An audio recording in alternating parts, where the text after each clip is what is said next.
Sir मुझे ये पूछना था, जैसे आप उसकी बात करते हो आरओआई की, है ना, हाँ। रिटर्न की। हाँ। तो सर मतलब अभी टाइम जैसे थोड़ा सा चेंज हुआ है शेड्यूल में, हम हम्म। सब में। हम्म। तो पहले हमें मतलब जैसे पता है हमें भी कुछ टॉपिक्स ऐसे हैं अभी जिनको पहले देनी चाहिए, है ना, हम्म। प्रायोरिटी। हम्म। बट जैसे भी करंट है ना, हम्म। उसका आपने आरओआई की बात किया था। हम्म। तो मेन क्वेश्चन यही है, भी आप सब्जेक्ट वाइज आरओआई को थोड़ा सा कर सकते हो, उसका मार्जिनल की भी बात की थी आपने, है ना, हम्म। उसकी।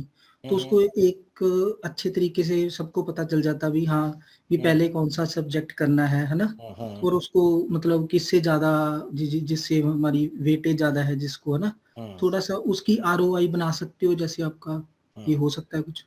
अच्छा, देखो समरीत, देखो समरप्रीत, काफी ना लोडेड सवाल है इन द सेंस की बड़ी सारी चीजें एक ही सवाल में छुपी हुई है।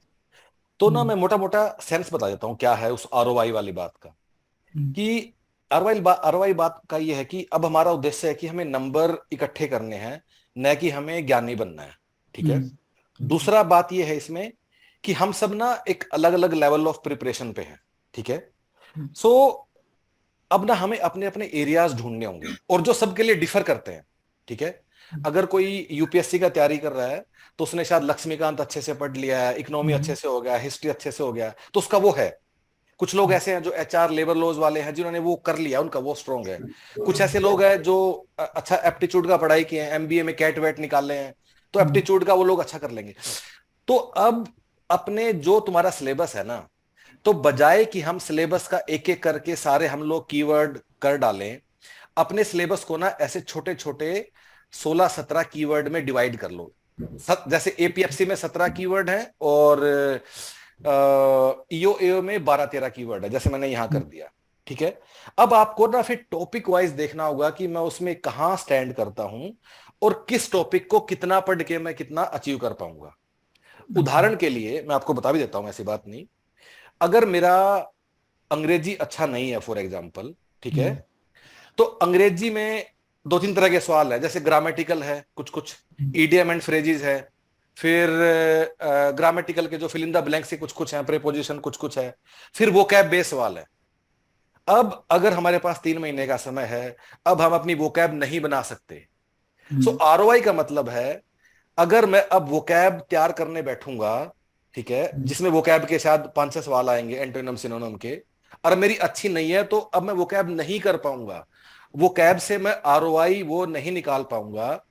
अगर मुझे वोकैब के 5 सवाल ठीक करने के लिए शायद मुझे 100 घंटे पढ़ना होगा, हम्म, उसकी बजाय कंप्यूटर के 5 सवाल ठीक करने के लिए मुझे शायद 15 घंटे पढ़ना होगा।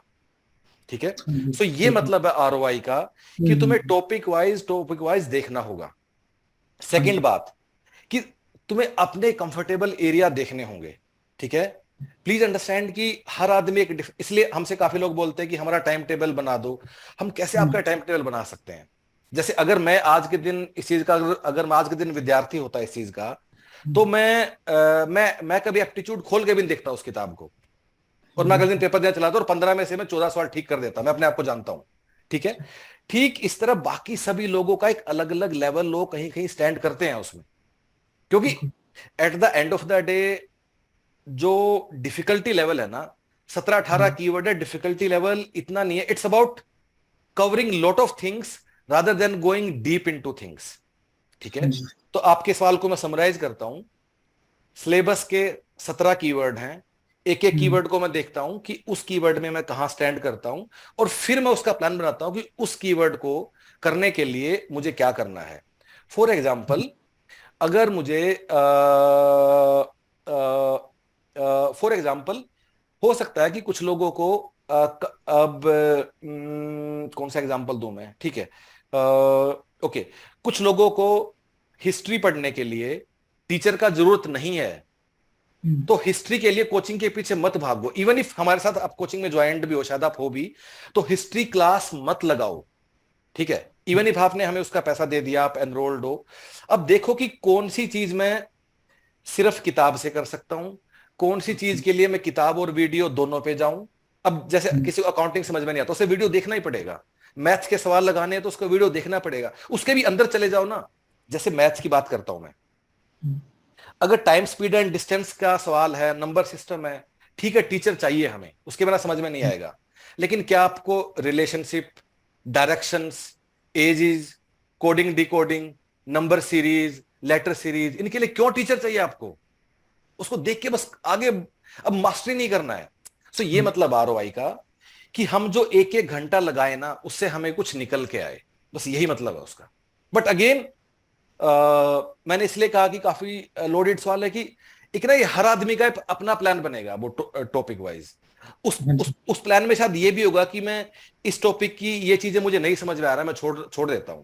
फॉर एग्जाम्पल मैं स्टैट्स अभी कर रहा हूं, तो स्टैट्स में अब मुझे सिलेबस देखना है, मुझे याद नहीं है, इसलिए एग्जाम्पल देके बता रहा हूं। स्टैट्स में मैं मीन मीडियन मोड तो खुद से पढ़ लूंगा, लेकिन मुझे हाइपोथेसिस टेस्टिंग समझ में नहीं आ रहा है, तो हाइपोथेसिस टेस्टिंग छोड़ दो, लेकिन मीन मीडियन मोड कर लो, बजाय कि मैं पूरा स्टैट्स छोड़ दूं। इस तरह आरओआई का मतलब मेरा ये है बस यार। ठीक है। ओके, हाँ, एनीथिंग एल्स? नहीं सर, बस यही ठीक था। है, हाँ, टॉपिक वाइज जाओ, बस टॉपिक वाइज। ओके,